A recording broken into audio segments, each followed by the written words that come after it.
जय शिवराय मित्रांनो, 31 मार्च म्हणजे आज किती वाजता पाऊस आहे आणि कोणत्या वेळेला कोणत्या जिल्ह्यामध्ये पाऊस आगमन करणार आहे ते देखील व्हिडिओच्या माध्यमातून शेवटपर्यंत पाहूयात।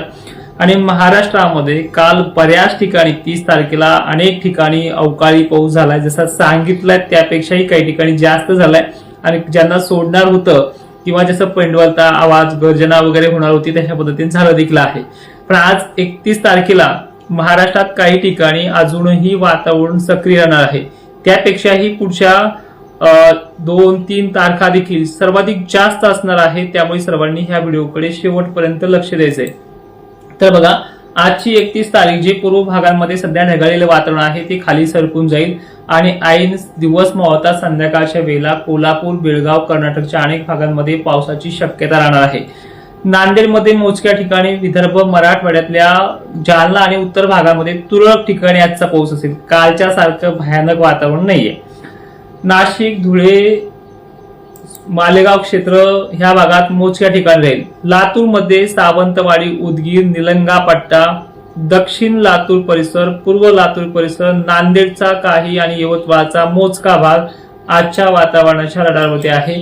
पुणे तुरळक ठिकाणी, त्याबरोबर सांगली मोजक्या ठिकाणी, सोलापूर पूर्व भाग, धाराशिव दक्षिण भाग, इकडे बुलढाणा जिल्ह्यातल्या मेहकर वगैरे लोणार परिसरात तुरळक ठिकाणी, शेवगाव पट्ट्यामध्ये मोजक्या ठिकाणी, ठीक आहे। नागपूर उत्तर भाग, चंद्रपूर दक्षिण भाग, यवतमाळ पूर्व भाग। आजची 31 तारीख जास्त मोठी नाहीये, 10%चं 15%चं वातावरण आहे।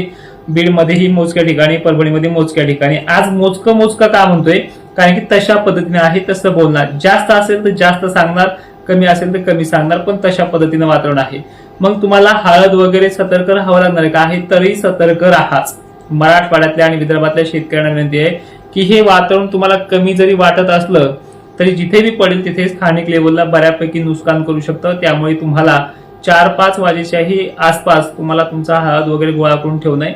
दिवसभर काही त्रास नाहीये, पण आज दुपारनंतर 4-5च्या नंतर तुम्हाला ते कामं करायची आहेत।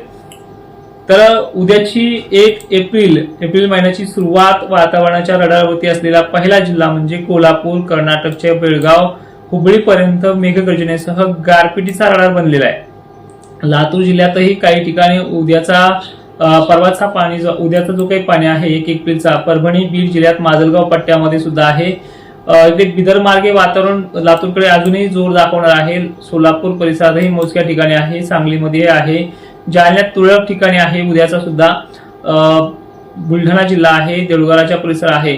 आता या टायमिंगला नाशिक क्षेत्र, धुळे, जळगाव जो काही भाग आहे, पुणे क्षेत्र हे 30 तारखे इतकं मोठं पराक्रमी नाहीये, कारण 1 तारीख सुद्धा साम्यतेच्या बाबतीत जर पाहिले आपण खानदेशला ही आजच्या 31 तारखेसारखीच एप्रिलची 1 तारीख आहे। पण दिनांक 2 तारखेला जे नको ते परत घडणार आहे। ज्या ठिकाणी वादळी वारे, अवकाळी, सर्वदूर सारखी व्याप्ती सुद्धा आहे, बऱ्याच ठिकाणी पावसाची व्याप्ती सुद्धा, ही तारीख 2 असणार आहे। पण आपण 1 तारखेचं पहिले क्लिअर करून घेऊ एप्रिलचं, की ह्या दिवशी जास्त वातावरण कोणत्या भागात जास्त आहे। तर उद्याच्या 1 तारखेचं वातावरण जे आहे सोलापूर, धाराशिव, लातूर परिसर, बीड, परभणीचा भाग जो आहे, मग तर थोडं जालन्यामध्येही आहे, इकडे बुलढाण्यामध्ये आहे। दोन्हीच्या वातावरणामध्ये एवढा डिफरन्स आहे की 31 तारखेला जेवढी व्याप्ती होती तेवढी ह्या 2 दिवसात कमी आहे। पण स्थानिक बेसवरती पाऊस आहे, तुम्हाला माल वगैरे झाकून ठेवावाच लागणार आहे।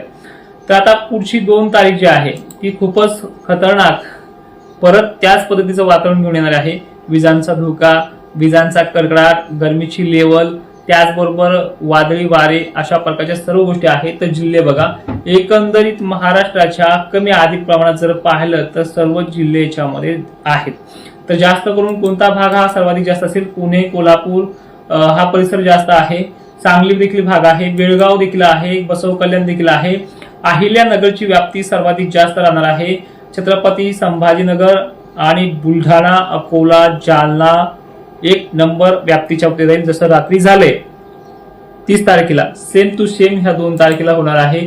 त्यानंतर लातूर, बीड भागामध्ये पावसाळ्यासारखा वाहुणी पावसाची नोंद होईल। मी मागे पण सांगितले, ऊस उत्पादकांना उन्हाळ्यामध्ये फायदा अनेक ठिकाणी होणार आहे। अकोला, अमरावती आणि नागपूर हे जिल्हे देखील रडारवरती सर्वाधिक जास्त असतील। आणि 2 तारखेला सर्वाधिक जास्त नोंद होणारा मराठवाडा विदर्भाचा सर्व जिल्ह्यांचा याच्यामध्ये समावेश आहे।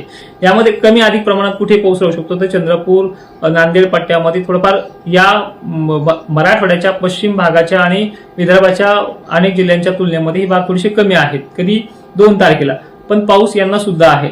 तर पावसाळ्यासारखा वादळी पाऊस किंवा गारपीटचा शेड्यूल ह्या 2 तारखेला लातूर, परभणी, बीड, जालना, छत्रपती संभाजीनगर, बुलढाणा, अकोला, अमरावती, नागपूर, मध्य महाराष्ट्र, विदर्भाचा समावेश आपण सांगितलेला आहे। तर या टायमिंगला पाऊस होणारे भाग कोणते असतील त्यानंतर सुद्धा धुळे, जळगाव, नाशिक क्षेत्र, पुणे, कोल्हापूर वगैरे भागाचाही पूर्ण बाष्प बनेल, भाग घ्यायला सुरुवात करेल।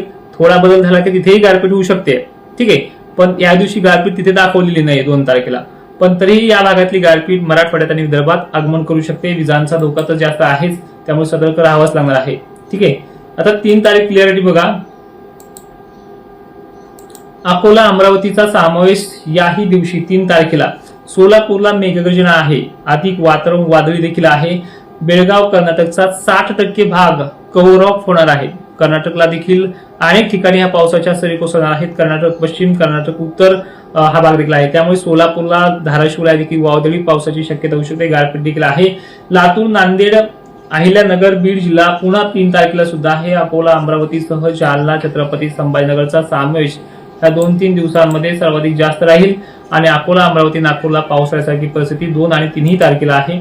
वरती धुळे, नाशिकच्या बाबतीत बघायला गेलं तर यांना 4 तारखेला परत वातावरण ऍक्टिव्ह होतंय, त्याच्यामध्ये धुळे, नंदुरबारचा, शहाद्याचा समावेश आहे। WDC लेअर असेल, वातावरण 4 तारखेला पूर्व विदर्भात आहे, हिंगोली, वाशिमसह समावेश आहे। 2 आणि 3 तारखेला सुद्धा एप्रिलच्या हिंगोली, वाशिम हे देखील भाग आहेच। एकंदरीत सांगायचं म्हणलं थोडक्यात तर मराठवाडा आणि विदर्भ सलग 4 तारखेपर्यंत कायम आहे। 5 तारखेला वातावरण निघून गेल्यासारखं वाटलं, पण जाता जाता थोडेसे उत्तर साईड म्हणजे विदर्भाच्या भागातले 1-2 तारखे देऊन जाऊ शकतो। 5-6 तारखेपर्यंत वातावरण, नंतर 5-6च्या पुढे वातावरण क्लिअर आहे, ते अजूनही 7-8 दिवस राहील। विषय विनंती अशी आहे, वातावरण पुन्हा 6-7 दिवस कमी झालं की परत पावसाची नोंद होणारा परिणाम महाराष्ट्रामध्ये होतच राहणार आहे। त्यामुळे सगळ्यांना विनंती आहे की राज्यामध्ये ह्या सगळ्या परिस्थितीचा अजूनही तुमच्या भागानुसार, तालुक्यानुसार अंदाज पाहिजे तर आपलं प्ले स्टोअरला तोडकर हवामान अंदाज नावाचं ऍप्लिकेशन आहे, त्या ऍप्लिकेशन मध्ये या। त्या ऍप्लिकेशन मध्ये तुम्ही तुमचं नाव, OTP टाकून जनरेट करा आणि जिथे काही फी आकारली आहे दक्षिण महाराष्ट्रासाठी, कारण की सोशल मीडियावरती दक्षिण महाराष्ट्राबद्दल मला बोलता येत नाहीये, त्यामुळे तिथे ऍप्लिकेशन मध्ये तुमच्या गरजेसाठी जो अंदाज बघायचा तो बदलून घ्या आणि तिथे तुमचे प्रश्न देखील विचारले जावा। तिथे एक व्हॉट्सअप ग्रुप सारखा मोठा ग्रुप सुद्धा आहे, त्या ऍप्लिकेशन मध्ये तुमचं ते कमेंट मध्ये म्हणणं मांडू शकता, ते व्हिडिओच्या माध्यमातून, रेकॉर्डिंगच्या माध्यमातून किंवा आपल्या ऍप्लिकेशनच्या लाईव्हच्या माध्यमातून वारंवार सांगितलं जाईल।